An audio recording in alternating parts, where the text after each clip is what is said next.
And the universe.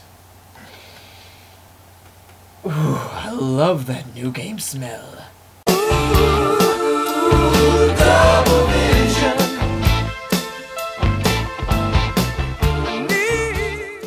Hey folks, I know that I alluded to the fact that I was going to do a review of Final Fantasy VII next, but the video is taking me a really long time to do, and I could release it right now, but it wouldn't be the high quality video that I would like to let out.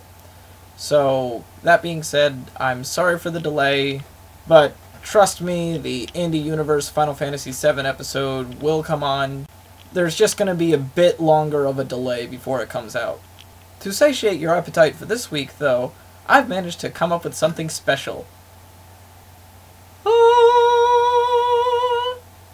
Yep, Final Fantasy XIII came out today, and like a good little fanboy, I went out this morning and got it. So, after 6 hours of playing, what do I think about it? Well, I love it so far. I mean, this game is new, it's fun, it's innovative.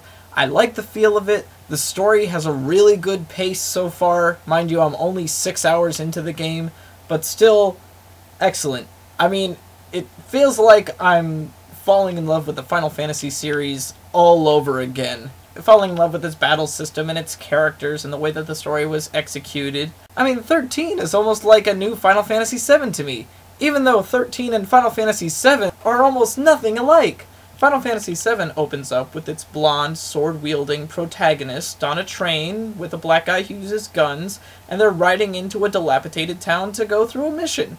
Final Fantasy XIII is completely original in its opening because it opens up with its blonde, sword-wielding protagonist on a train heading into a dilapidated city with a black guy who uses guns to fulfill a mission.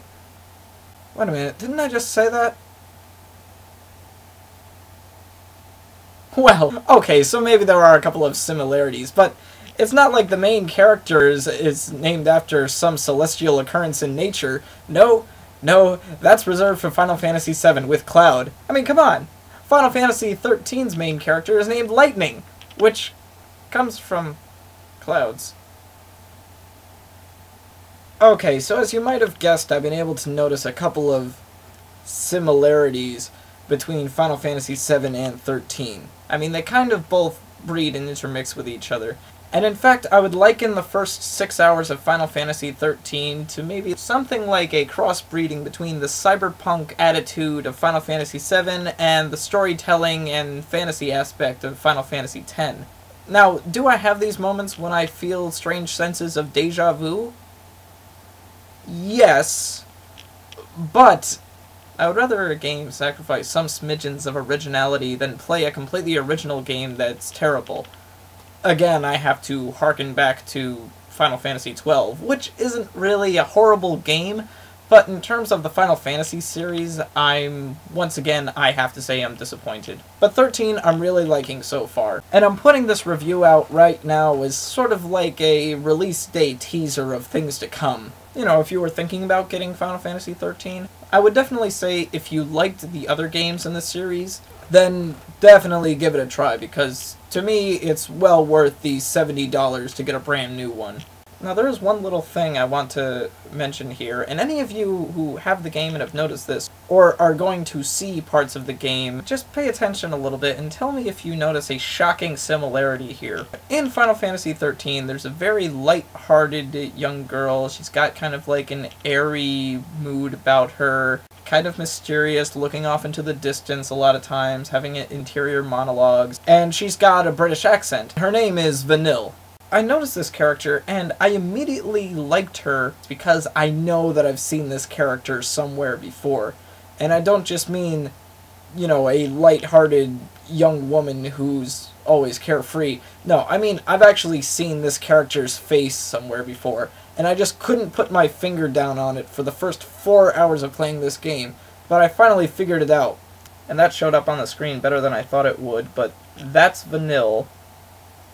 And there may be some of you out there who may think, huh, I've seen that face before. And if you're a Harry Potter fan, you would be right. You have seen this face before.